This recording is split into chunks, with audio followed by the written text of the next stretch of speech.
Tidak serta-merta seorang imam masjid itu di sana langsung menjadi ulama. Dari segi cara belajarnya memang lebih mengesankan daripada di sini. Yang saya alami begitu. Setiap kita mendengar orang berbahasa Arab atau membaca kitab, itu cepat tanggap. Kalau datang dari Arab itu, kalau ngaji di Arab itu lain lah statusnya, mungkin itu juga menjadi sebab.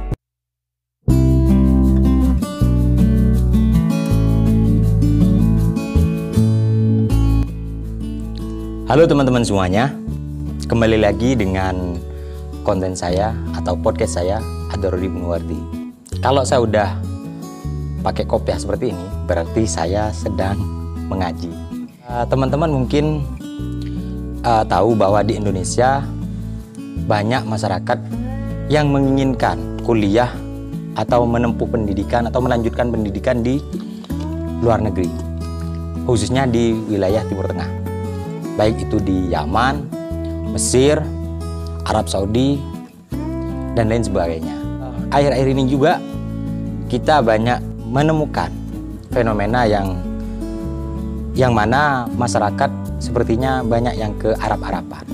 Sebetulnya seperti apa sih pendidikan di Timur Tengah dan perbandingannya dengan di Indonesia hari ini seperti apa? Baik dari kurikulum ataupun dari sisi aktivitas akademik para pelajar yang ada di Indonesia maupun di Timur Tengah. Nah, kebetulan hari ini saya sudah bersama seseorang yang mana beliau pernah menempuh pendidikan baik di Indonesia maupun di luar negeri. Beliau salah satu pengasuh pondok pesantren di Sumeneb, yaitu Pesantren An-Najah Peragaan. Beliau Kiai Haji Ahmad Madkur. Iya, betul. Nah, kebetulan lagi-lagi beliau merupakan Om. Jadi saya lagi-lagi manggilnya Om. Ternyata saya banyak juga ya family yang jadi kiai. Om Madkur. Ya, siap. Sebelumnya sehat. Ya, sehat, alhamdulillah. Kita dapat ketemu. Ya. Gini Om. Om Madkur kan pernah mondok di Madura. Ya. Dan juga pernah mondok di Arab ya, Arab Saudi. Ya. Di Mekah ya. Mekah, ya. Di Mekah. Yang ingin saya tanyakan, model pendidikan yang ada di Indonesia maupun di Arab bisa di-share atau diceritakan di sini perbedaannya seperti apa? Sebenarnya perbedaan itu tidak begitu signifikan ya. Cuma ini tetap berkaitan dengan sejarah. Jadi mengapa khususnya Jawa ada kemauan, ada animo masyarakat yang memang mayoritas beragama Islam, sehingga keilmuan Islam itu sendiri menjadi sesuatu yang sangat digandrungi untuk diketahui, karena memang pertama mereka masyarakat Muslim. Kedua, memang ada sebuah transmisi keilmuan dari semenanjung Arab ke Indonesia, khususnya melalui seperti sejarah yang sudah kita ketahui bersama, melalui Serambi Mekah, terus karena rute perjalanan para pedagang dan para penyebar Islam dan juga para masyayikh yang pada masa khilafah besar-besarnya di Utsmaniyah atau di khilafah siapa itu, pokoknya intinya di waktu khilafah dinasti itu gencar-gencarnya memang penyebaran Islam dengan mengirim pakar-pakar Muslim, ilmuwan Muslim untuk menyebarkan agama Islam dan ajaran-ajarannya dan nilai-nilainya ke Jawa ini. Kebetulan secara budaya Jawa ini ada welcome lah, ada sebuah penerimaan yang pas untuk dakwah itu. Tidak banyak mengalami benturan-benturan secara sosial dan budaya, apalagi lebih-lebih politik. Karena memang kalau Buddha di sini benturannya tidak bersifat keras. Yang penting tidak merongrong keratonik atau kerajaan-kerajaan mereka. Jadi transmisi itu sudah ada sebelumnya. Sehingga mulai sejak itu banyak memang seperti yang di dalam buku-buku yang diteliti oleh orang Belanda itu, Brunissen ya, Van Brunissen, bahwa memang sudah sejak dulu banyak orang-orang Jawa itu dikirim ke Mekah, ke Yaman juga dalam rangka mendalami ilmu Islam di sana untuk disebarkan juga di sini. Bahkan di antara mereka banyak yang memiliki peranan yang sangat penting di Mekah, ulama-ulama Jawa itu. Sampai mengajar di sana.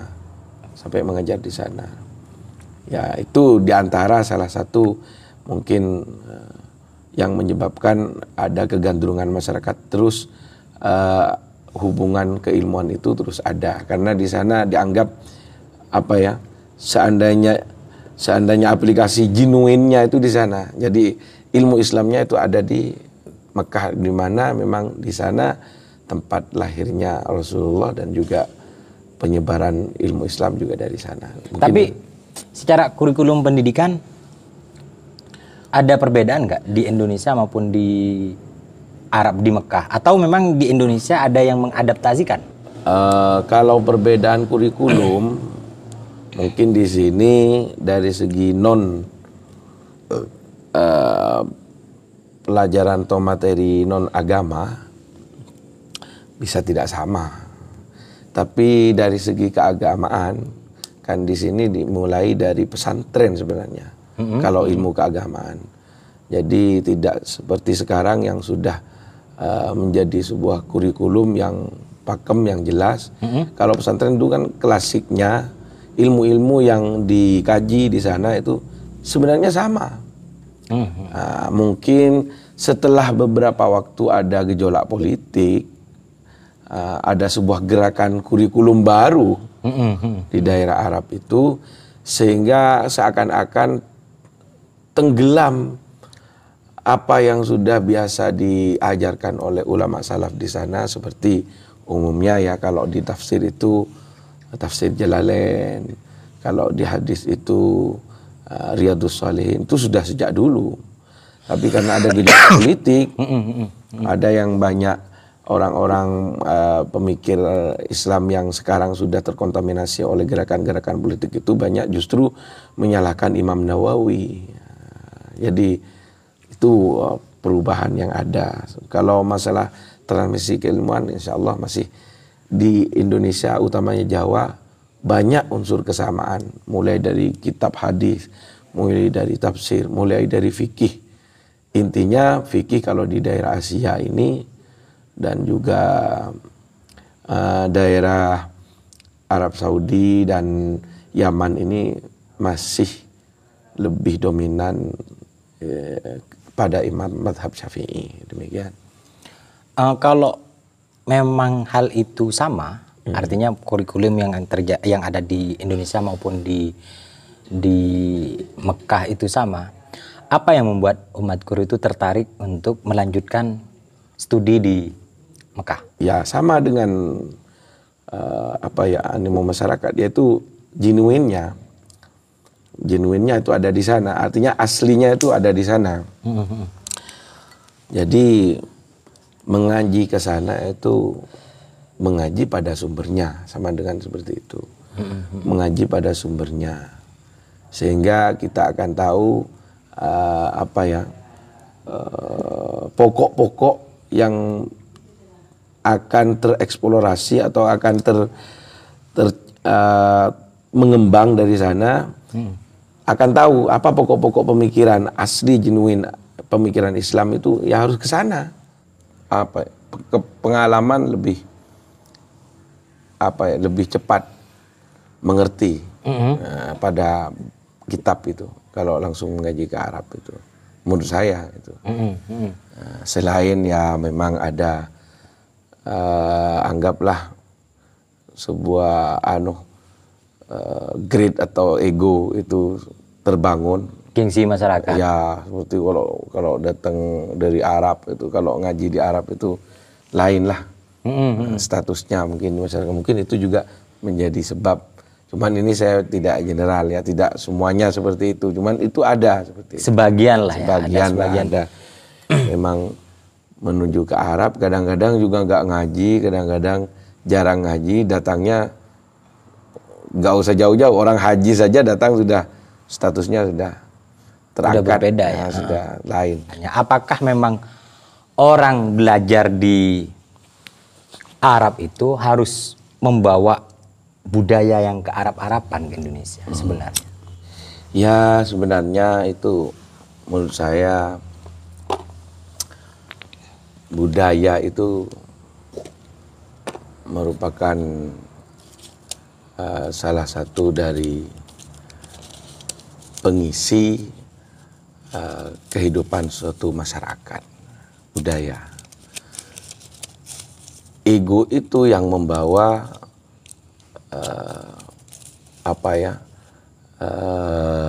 stigma atau agitasi masyarakat, egonya.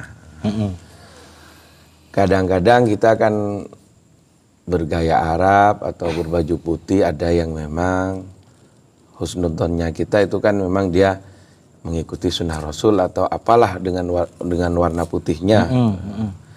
Cuman yang jelas kalau masalah kita berbicara dengan budaya, yang namanya kain, jahit, itu kan budaya, itu sudah bukan Rasul. Allah itu kan memerintahkan untuk menutup aurat, tidak menyediakan penjahit dan kainnya, itu kan. Itu yang jelas sudah budaya ya. Wallahu alam apa itu ego atau tidak. Yang jelas kita begini, kita itu harus benar-benar tahu di mana kita hidup, itu saja. Jadi tahu kondisi, siapa kamu, siapa orang lain, dan di mana kamu berada. Dengan demikian maka benar-benar bisa ilmu keislaman itu bisa benar-benar terasa berguna sebagai rahmatan lil alamin, seperti yang menjadi digiumkan orang-orang NU itu. Kemudian juga banyak di antara kita kan tidak bisa membedakan antara keilmuan Islam dan pemikiran Islam. Jadi yang membedakan pemikiran Islam dengan ilmu Islam itu seperti apa? Apa yang membedakan keduanya? Yang membedakan kalau pemikiran Islam itu yang jelas banyak sudah terkontaminasi atau intervensi dari pertama lingkungan, kemudian guru siapa, kemudian madhab itu siapa, itu sudah pemikiran Islam. Jadi kalau keilmuan Islam itu anggap masih baku, masih belum tersentuh atau terjamah oleh pengertian atau penafsiran orang. Nah kadang-kadang di sini kita tidak bisa membedakan, sehingga pemikiran Islam itu kita terapkan di mana pemikiran Islam itu banyak dipengaruhi oleh pemikiran Arab, pemikiran Arab, sedangkan keberagamaan dan keberislaman kita tidak seperti sama dengan orang Arab. Dan ini saya tidak berkata bukan tidak punya dasar.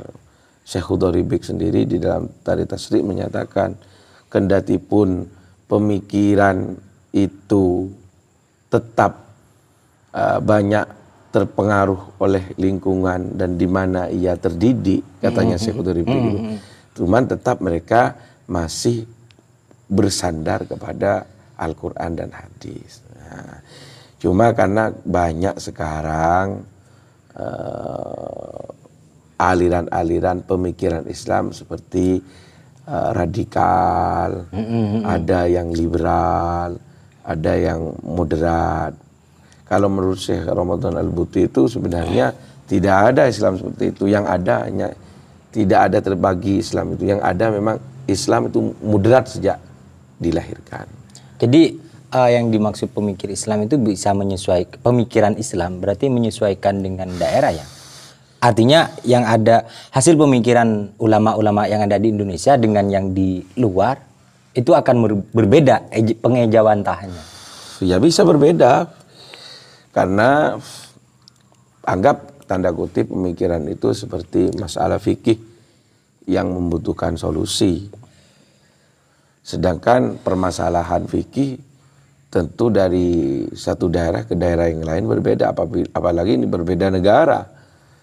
Nah, kan iya kan? Jadi menuntut sebuah solusi atau hukum. Sedangkan budaya kita itu berbeda sehingga itu juga menjadi pertimbangan dalam perbedaan khilafiyah di sana. Yang jelas selama kita mempunyai dalil dan itu tidak merusak pada, tidak mengganggu pada dasar-dasar fundamental di dalam tujuan syariah, seperti menjaga martabat, menjaga kehormatan, menjaga harta kita, menjaga nyawa kita, itu menjadi landasan di dalam syariat sebenarnya. Kalau di Arab Saudi atau di Mekah ya kurikulumnya, apakah cara belajarnya itu sama dengan yang ada di Indonesia? Mungkin itu bisa dijelaskan kembali kan tadi tidak dilakukan. Artinya kalau di Indonesia kan ada yang sistem sorokan ya. Iya. Ada yang sistem model kelas. Ada sebenarnya perkembangan dalam masalah pendidikan dan metodologi pendidikan itu hampir sama lah. Dulu di Mekah juga di zaman-zaman dulu tidak ada sistem kelas juga. Sekarang di sini juga ada sistem kelas. Dulu juga di sini belum ada sistem kelas. Kalau di pondok itu di sana anggap kalau di sini pondok, di sana itu dinamakan rubat atau ribat ya. Cara kita mengaji itu ya dengan sorogan atau halakoh istilahnya. Ada juga orang yang ngaji itu kalong, ada yang menetap di ribat, ada yang pergi ngaji terus pulang lagi gitu. Jadi sistemnya ada syekh di tengah, kemudian santri itu berbentuk agak membundar. Kadang-kadang santri baca kitab, nanti syekh yang menjelaskan. Kadang-kadang ya syekhnya sendiri yang baca dan menjelaskan. Itu yang ada di Arab. Sama sebenarnya seperti di sini. Ngomongin pendidikan, katakanlah ada banyak orang Indonesia yang kuliah atau menempuh studi di Arab, di Mekah ataupun Timur Tengah. Ada nggak pengaruhnya terhadap kurikulum yang sudah ada di sana? Atau orang Indonesia ini membawa pengaruh yang seperti apa? Atau memang hanya terbalik, hanya orang Arab yang memberikan pengaruh ke kita pendidikan Arab? Oh iya, sebenarnya kalau pengaruh itu lebih dahulu kita yang namanya juga Islam tanda kutip ya lahir di sana ya tetap yang menerima pengaruh kan kita. Kan kita beragama Islam. Jadi kurikulum itu sebenarnya sudah dulu sama sebenarnya, banyak kesamaan. Banyak ditulis tuh oleh para ahli sejarah itu. Van Bernisen juga menulis itu bahwa kajian seperti Riyadhus Shalihin, Kutubus Sittah, fikih itu juga banyak. Cuman lebih dominan kalau di Asia itu kan fikih Syafi'i. Fikih Syafi'i itu yang mungkin yang menjadi pengaruh dari sana ke sini, ke Indonesia ini.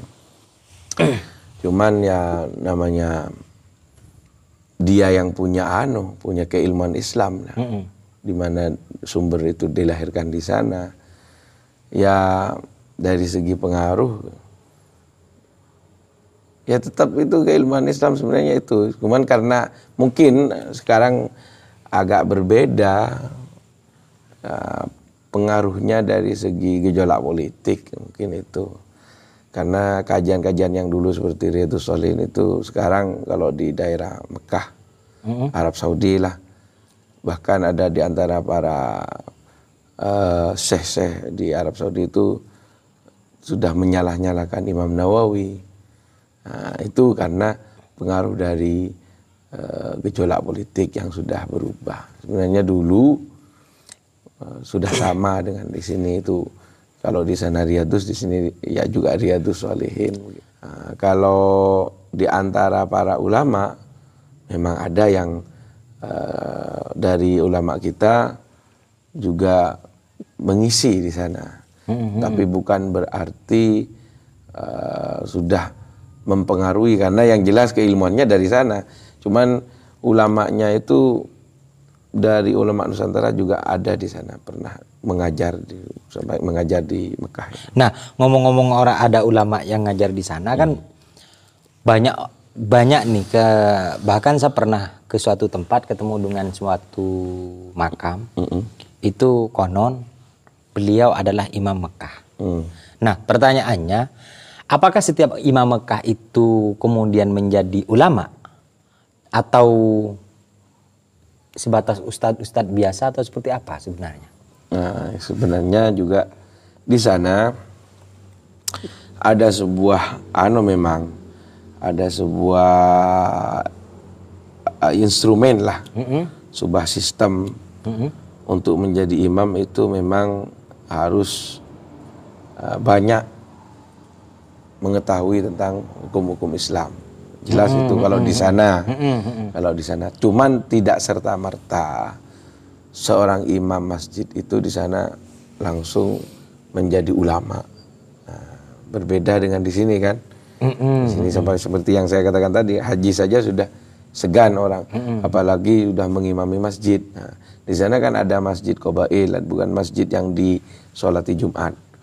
Ada masjid yang memang dibina menjadi masjid dan tidak disolati Jumat, dan imamnya itu memang digaji oleh pemerintah ada di sana.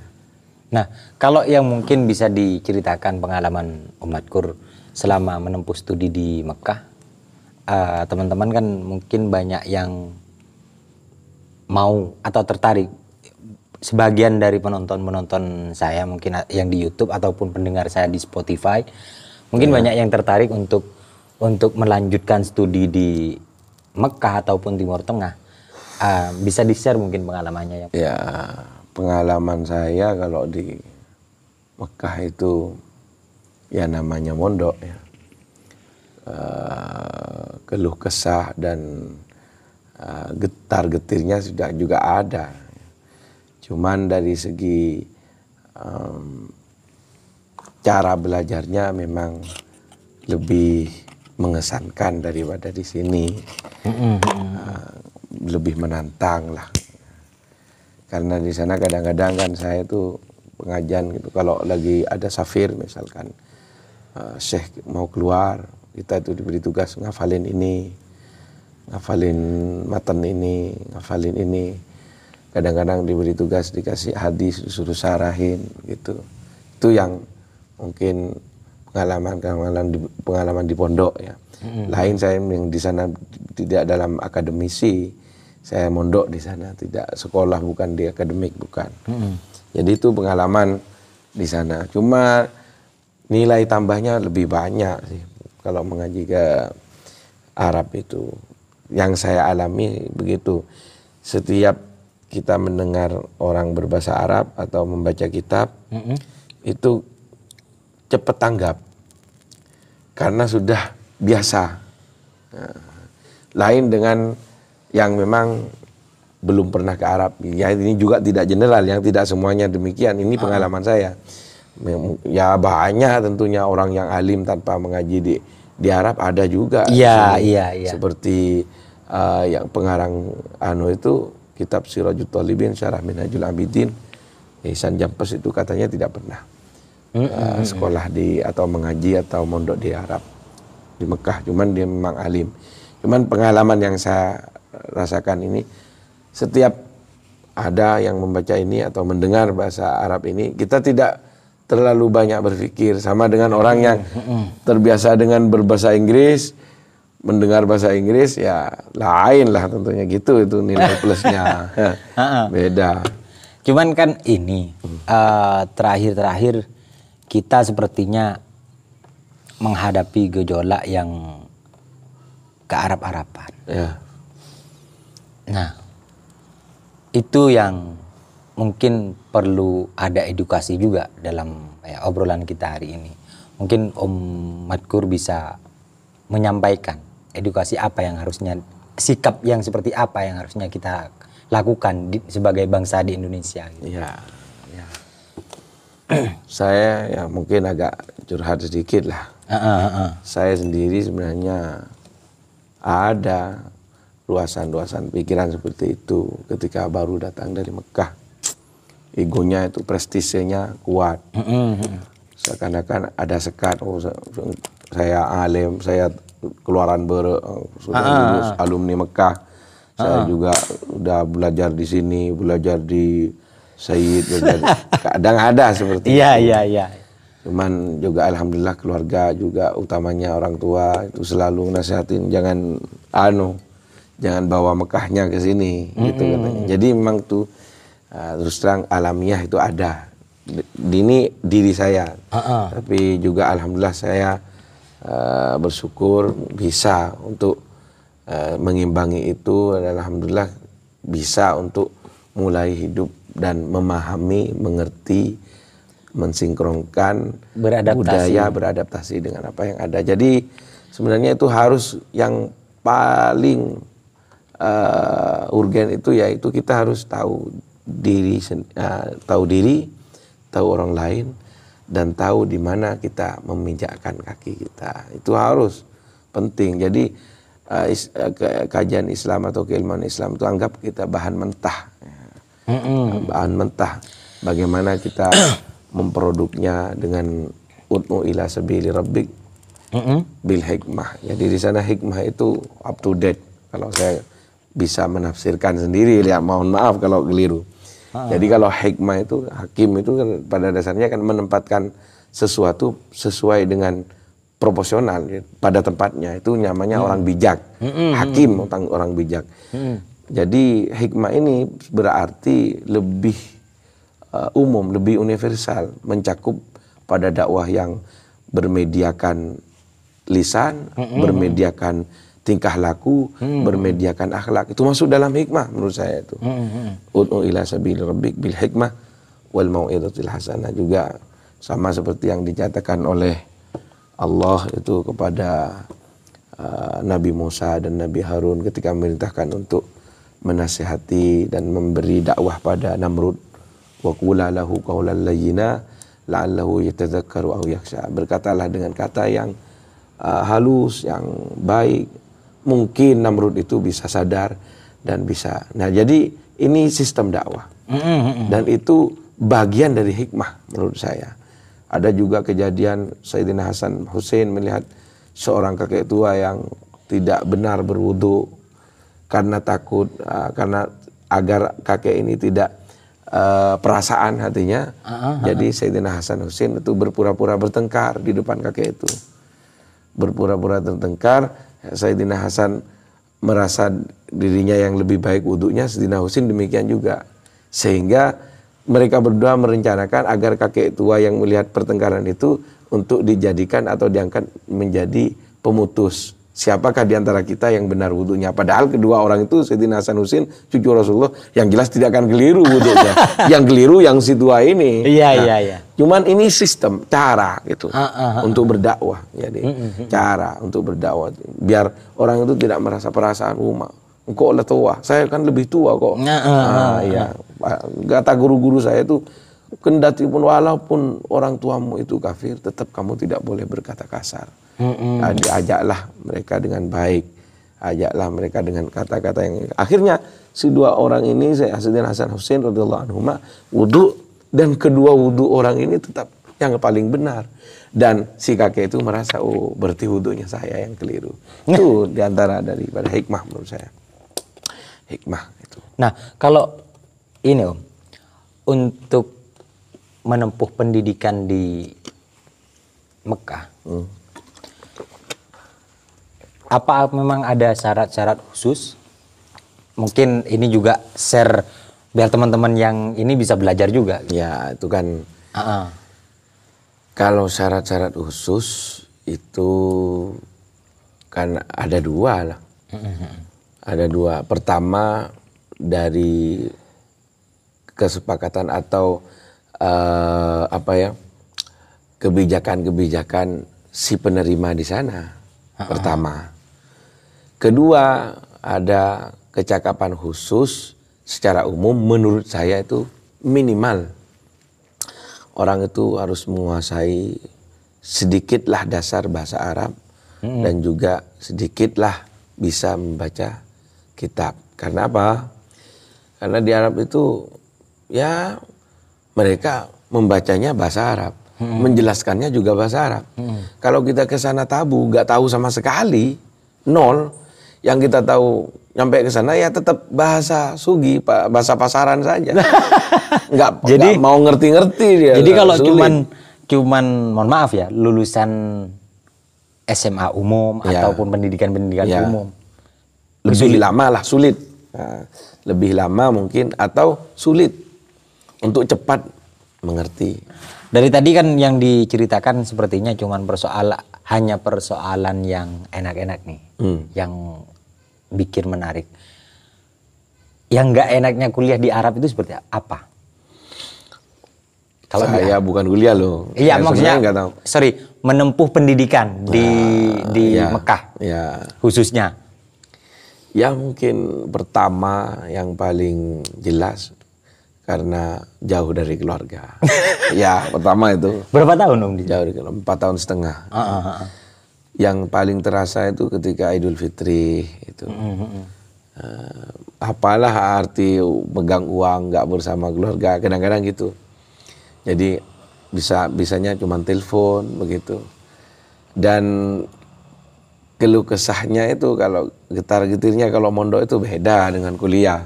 Kalau kuliah itu kebanyakan ya dijatah oleh pemerintah di sana, baik dari asrama, makanan, semuanya lah.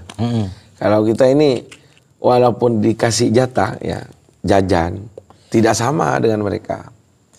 Kalau mereka itu yang kuliah mungkin bisa justru ngirim ke orang Madura, ngirim ke Indonesia, saking banyak anunya. Kalau kayak kita itu sepertinya memang dilatih untuk agak mandiri, agak bersabar, memulai untuk bisa dewasa. Jadi dikasih jajan sedikit, kita harus benar-benar memanage, mengatur, tidak menghambur-hamburkan uang kalau ada, dan benar-benar fokus untuk belajar gitu mungkin. Tapi kalau Om Kur sendiri ya mungkin ini udah bagian-bagian akhir. Misalkan ada teman-teman yang mau melanjutkan studi, Om Kur sendiri bagi mereka yang mampu baik secara keilmuan mungkin juga secara finansial, apakah Om Kur mau menyarankan mereka teman-teman yang untuk melanjutkan di situ? Ya. Untuk keagamaan. Untuk keagamaan, ya saya menganjurkan juga itu. Untuk keagamaan, untuk keilmuan Islam, bisa untuk ke sana. Itu kan terserah dengan spesifikasinya sendiri, di mana dia spesialisnya di mana, gitu, kemampuannya di mana, bisa diteruskan. Kalau memang dia punya kemampuan untuk mendalami keilmuan Islam dan punya dasar-dasar untuk menambah keilmuan Islam, menurut saya lebih baik untuk ke Arab. Untuk ke Arab.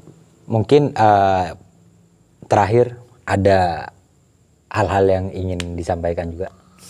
Ya pada akhirnya menurut saya itu, pengalaman saya sendiri, kita itu mengaji atau menimba ilmu di mana saja dan di tempat apa saja, kita harus mengetahui bahwa ilmu itu sebenarnya sama. Cuma tinggal dari keinginan dan kemauan kita untuk belajar. Itu pertama. Dan tempat dan di mana itu adalah nilai tambah. Nah, kalau di Mekah nilai tambahnya barokah, di sana banyak para makam-makamnya orang soleh, di sana juga tanahnya barokah, dilipat gandakannya amal, mungkin itu nilai tambahnya. Kemudian yang terakhir mungkin dari saya itu, kita harus benar-benar memahami mana itu keilmuan Islam dan pemikiran Islam. Kemudian mana itu budaya Arab dan mana itu budaya Indonesia.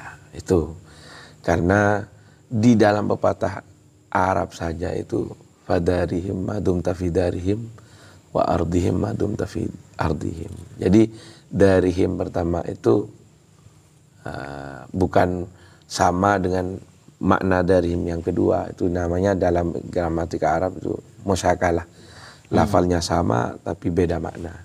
Dari him pertama itu dari daro yudari. Jadi beradaptasilah kamu dengan mereka. Madum tafidarihim, yang darihim kedua, selama kamu masih berada di lingkungan mereka, di rumah mereka. Wa ardihim madum tafi ardihim, buatlah mereka senang selama kamu masih berada di bumi mereka. Jadi ardihim pertama itu dari rodiyah. Kalau ardihim yang kedua dari ardun, bermakna bumi. Jadi itu keunikan ilmu adab atau ilmu sastra Arab. Jadi itu musyakalah namanya. Itu di pepatah Arab saja begitu.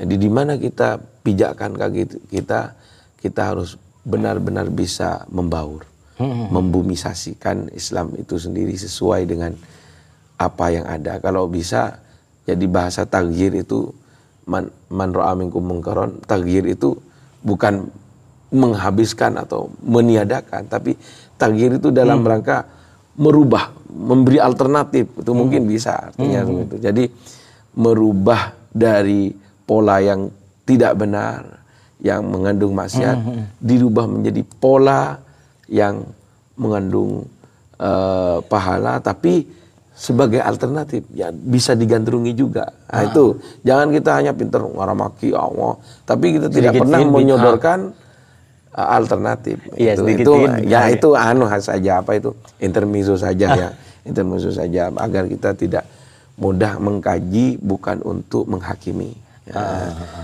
Mengaji kita dalam rangka akan menebarkan ilmu Islam yang berbasiskan rahmatan lil alamin. Mungkin gitu ya. Iya, itu sebenarnya obrolan kita menarik sekali ya. Dan bagi teman-teman yang baik yang menonton maupun yang mendengarkan, semoga apa yang diobrolin dari tadi ini menjadi ada manfaatnya lah, terutama bagi kalian yang mungkin mau melanjutkan studi di Mekah. Kalian bisa mempelajari ini. Nanti mungkin saya akan membuat ini lagi lah, obrolan yang lebih luas lagi dengan Om Madkur, karena beliau merupakan salah satu orang yang alim lah menurut saya untuk dimintai pendapat atau pandangan-pandangan keagamaan. Bagi teman-teman sekali lagi yang menonton di YouTube, kalau ingin mendengarkan yang versi suaranya saja, jadi kalau kalian misalkan malas melihat wajah saya atau kalian tidak punya kuota, silahkan download platform Spotify atau aplikasi Spotify atau Anchor atau Google Podcast. Bagi yang pakai Apple silahkan dilihat di iTunes, cari di podcast AIW Podcast. Kalian cari di situ nanti ini. Mungkin nanti di link deskripsi di deskripsi linknya akan saya taruh juga. Harus. Iya. Nah, itu mungkin kurang lebihnya dari saya. Mohon maaf yang sebesar-besarnya. Terima kasih Om Matko. Ya, sama-sama. Sampai ketemu di podcast saya selanjutnya. Dadah.